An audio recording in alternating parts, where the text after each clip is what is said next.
Assalamualaikum warahmatullahi wabarakatuh. Waalaikumsalam warahmatullahi wabarakatuh. Alhamdulillahirabbil alamin. Allahumma shalli ala sayyidina Muhammad wa ala ali sayyidina Muhammad. Yang cintai, rekan-rekan seperjuangan, saudara-saudara yang cintai. Malam ini insyaallah kita akan membahas tentang kitab-kitab yang dikarang oleh ulama-ulama kita terdahulu.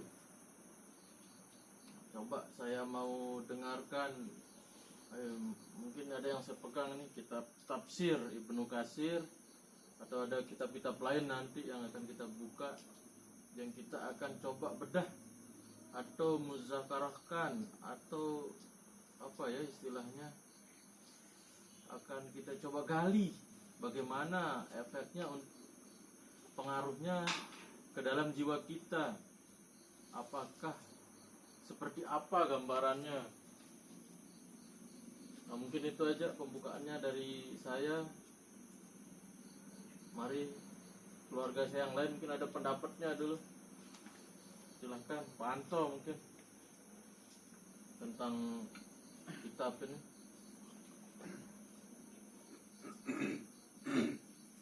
Iya bang, gimana? Pendapat saya sih, kita kan umat Islam. Agama Islam itu, salah satu agama Islam kan rukun iman ada 6, rukun Islam ada 5. Nah, di rukun iman itu tertulis kitab-kitab yang turun dari Allah kan. Kitab Taurat, Zabur, Injil, Al-Quran, itu aja kan. Itu yang kita akui, yang turun langsung dari Allah. Tapi yang 3 ini, yang 3 ini ceritanya mungkin kita tidak tahu, bisa dirubah, telah dirubah, kecuali Al-Quran yang dijaga oleh Allah kesuciannya, penyempurna. Itu yang saya dapat dengar, yang pernah saya dapat mendengarkan. Pendapat saya ini pribadi ya, kita sebagai umat Islam meyakini kitab-kitab yang 4 itu yang sumbernya dari Allah langsung, dan yang murni dijaga oleh Allah, masih dijaga sempurna, yang kita yakini Al-Quran. Sedangkan yang lain-lain kita yakini tidak semurni pas awal diturunkan. Itu keyakinan saya pribadi. Tetapi sekarang timbul kitab-kitab tafsir yang menafsirkan Al-Quran. Menurut saya, kitab-kitab yang menafsirkan tentang Al-Quran ini pendapat satu orang saja, bukan pendapat seluruh orang. Sedangkan Al-Quran itu diturunkan oleh Allah pada umat manusia. Manusia itu jiwanya berbeda-beda, tidak mungkin akan sama. Menurut saya pribadi, bahayanya kitab tafsir, kita akan menjadi ikut-ikutan dalam tafsir tersebut.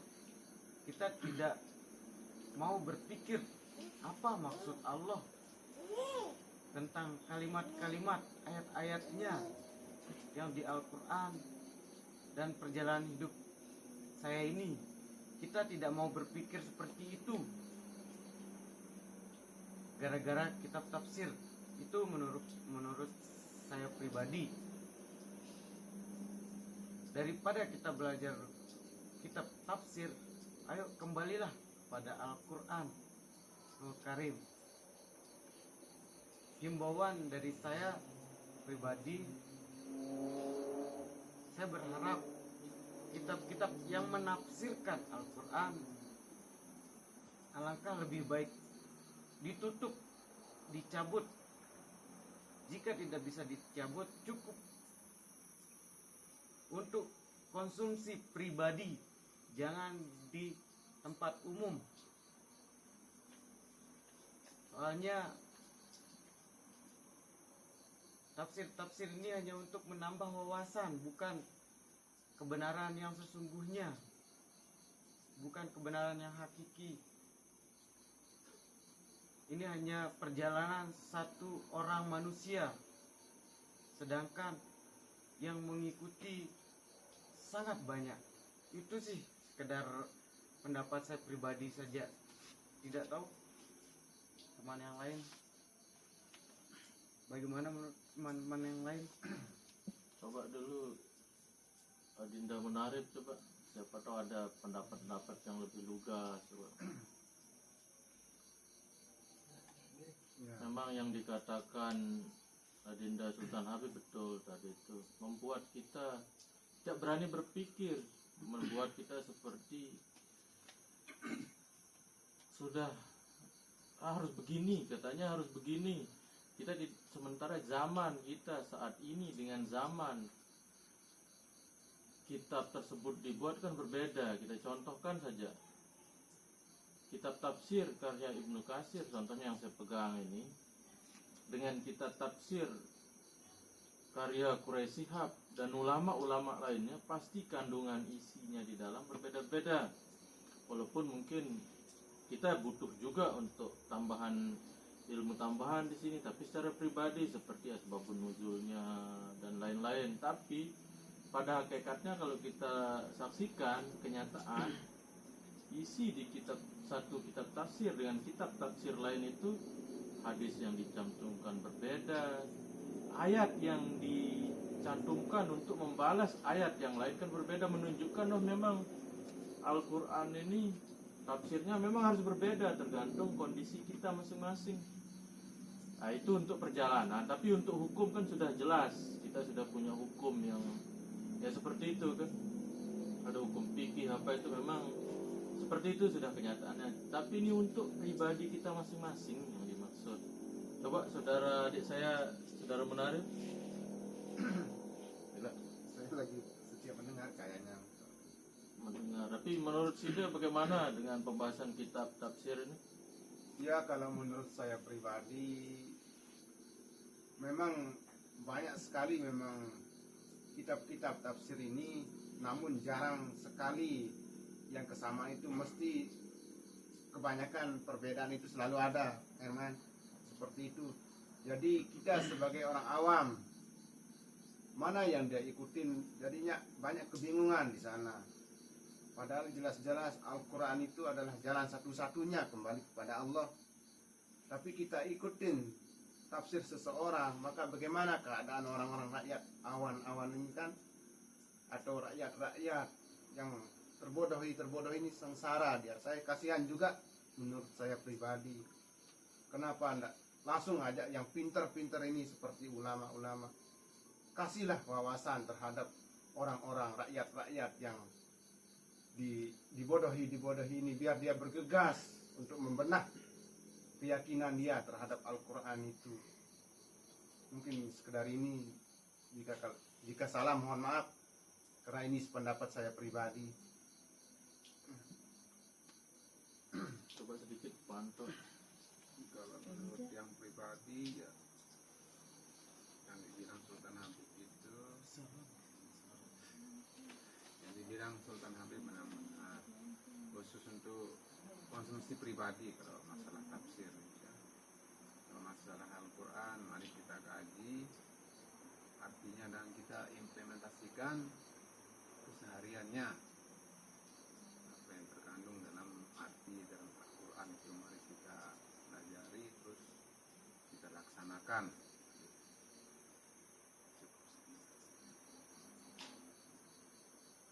Kira-kira Herman Jupi ada pendapatnya? Masih menunggu pelajaran. atau Dinda Adi Rohul Akbar. Bang. Bismillahirrahmanirrahim. Maaf, kalau menurut saya nih tadi saya baca-baca Al-Quran surat Al-Baqarah ayat 2. Kitab Al-Quran ini tidak ada keraguan padanya, tunjuk bagi mereka yang bertakwa. Bukankah Allah sudah menerangkan di kitab Al-Quran ini sudah tidak ada keraguan? Tapi banyak saya lihat para ulama mungkin yang sudah menguasai Al-Quran, mungkin menurut beliau itu, sehingga membuat kitab-kitab baru dalam penafsiran Al-Quran. Nah, seperti Adinda Sultan Habib mengatakan kan setiap individu itu memiliki pemikiran yang berbeda.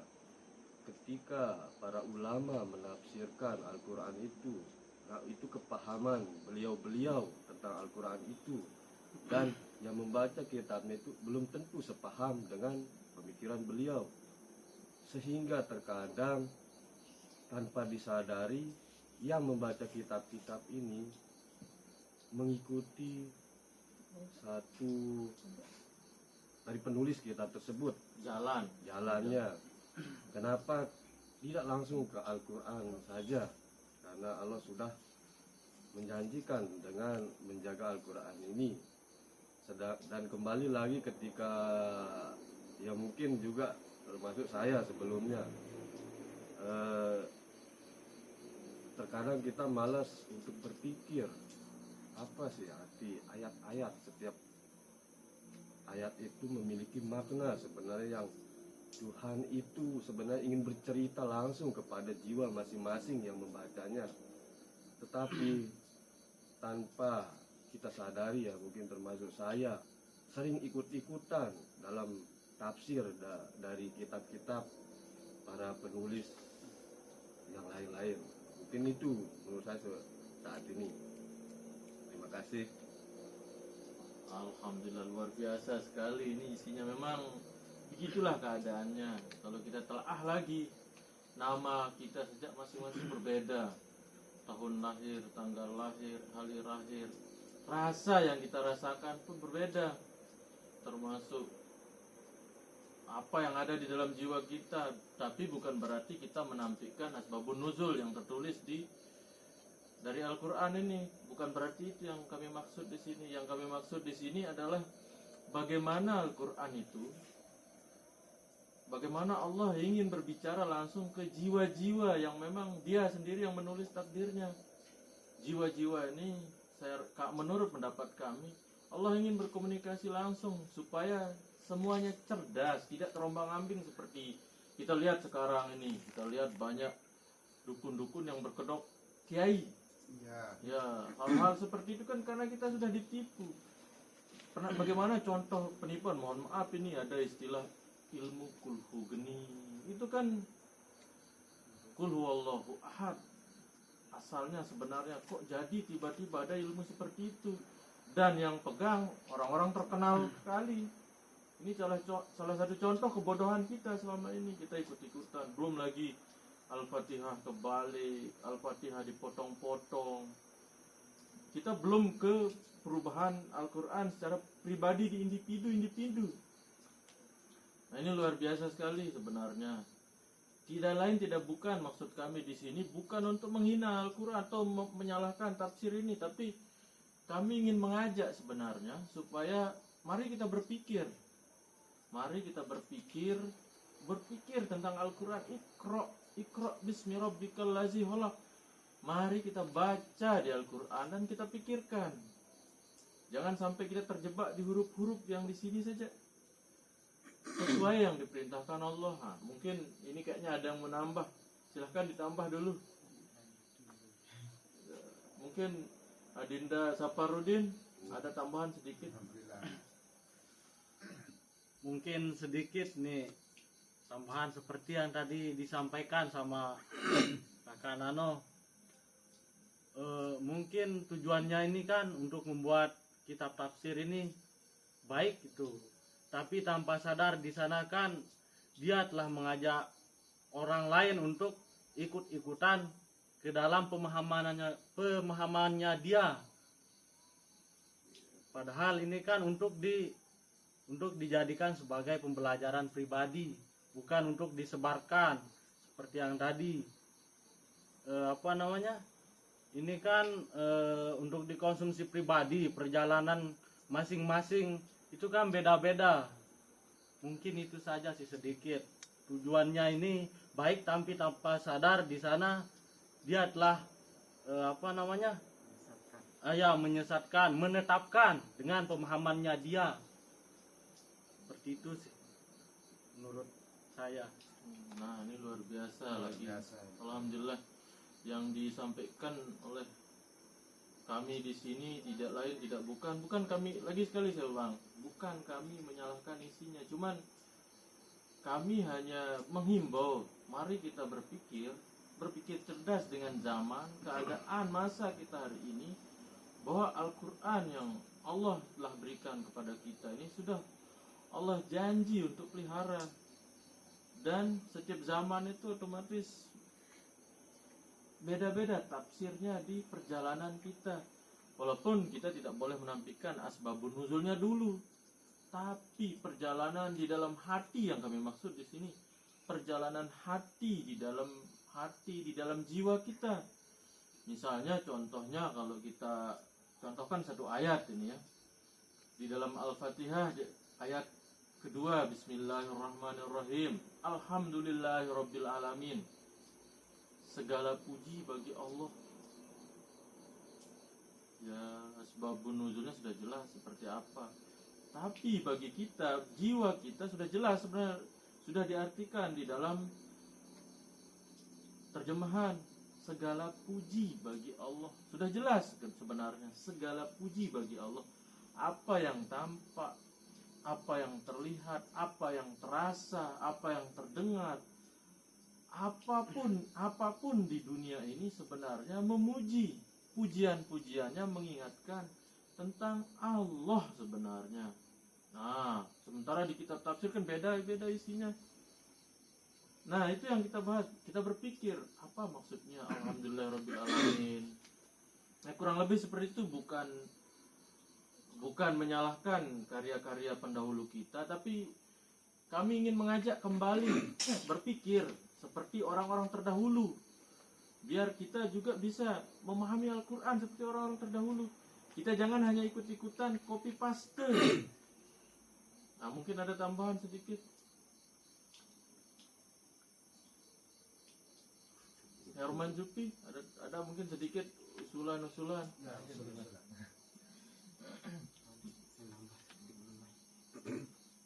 Saya tambah sedikit. Ntar dulu.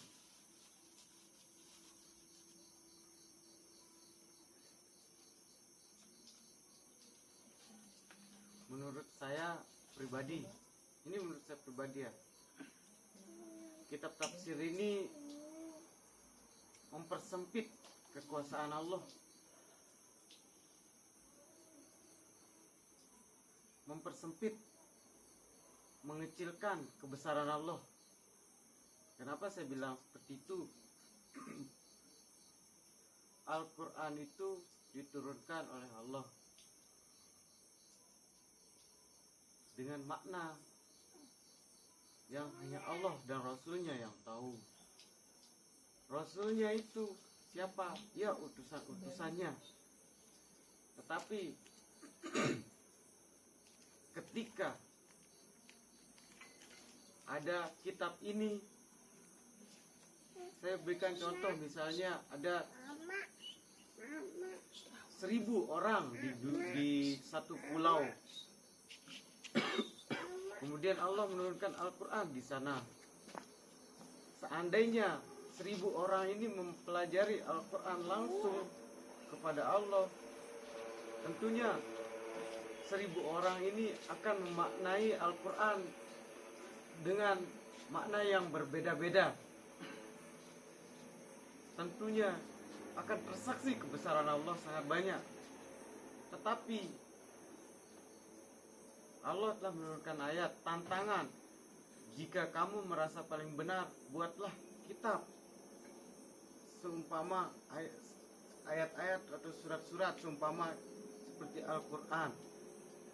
Misalnya contohnya ini, kitab ini ada orang yang membuat, misalnya di 1000 orang ini membuat satu, dia merasa paling benar, dia membuat satu.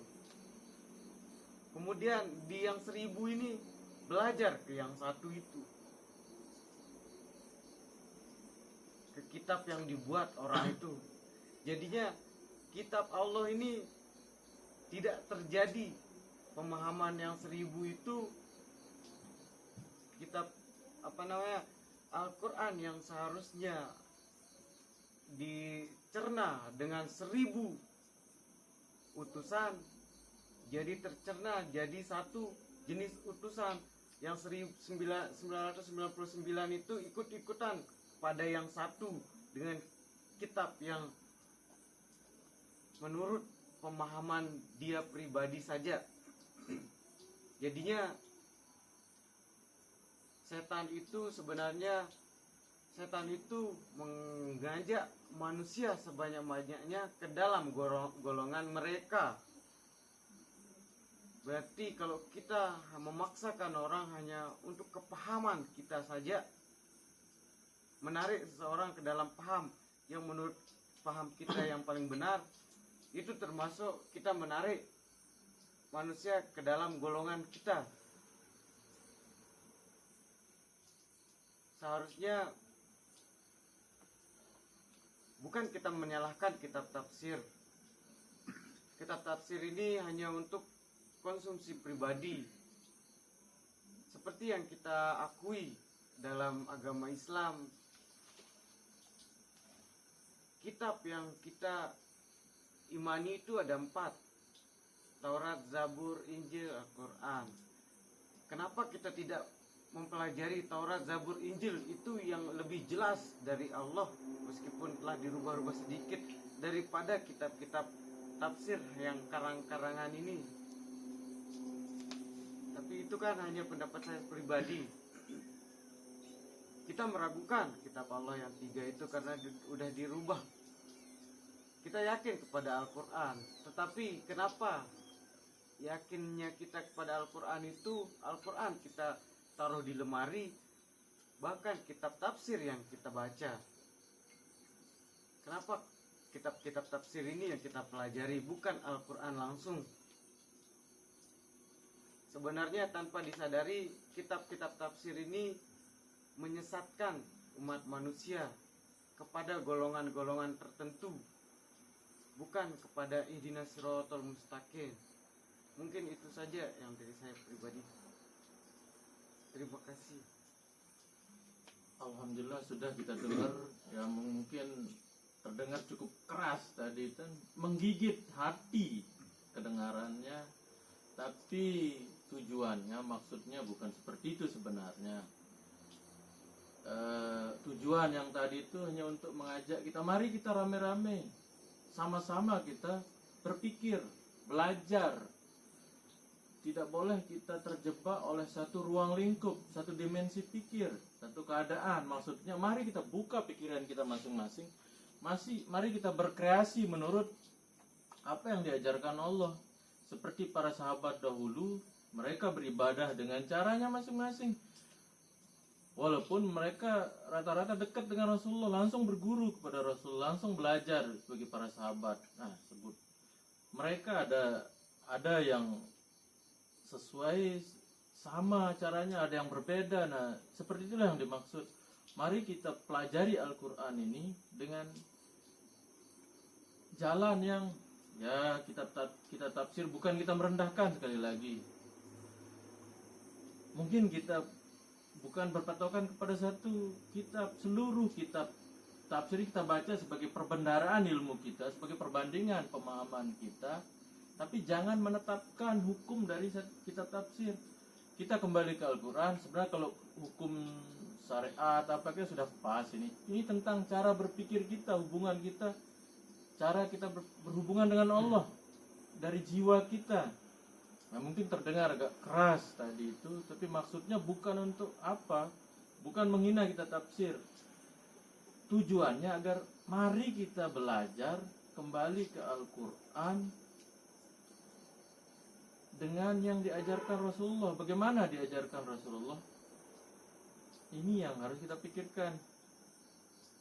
Satu hadis bisa saja artinya menurut yang lain maknanya berbeda. Mungkin arti bahasanya sama seperti kalimat Alhamdulillahirabbil alamin.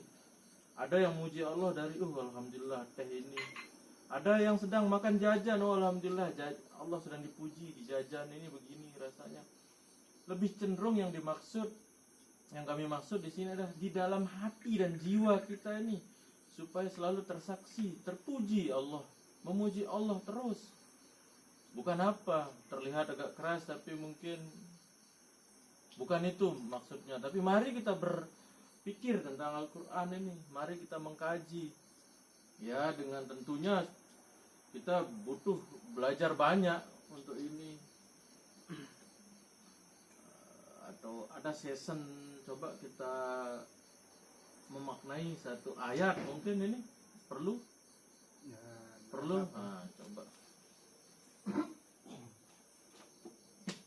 atau coba Al-Fatihah saja. bahasan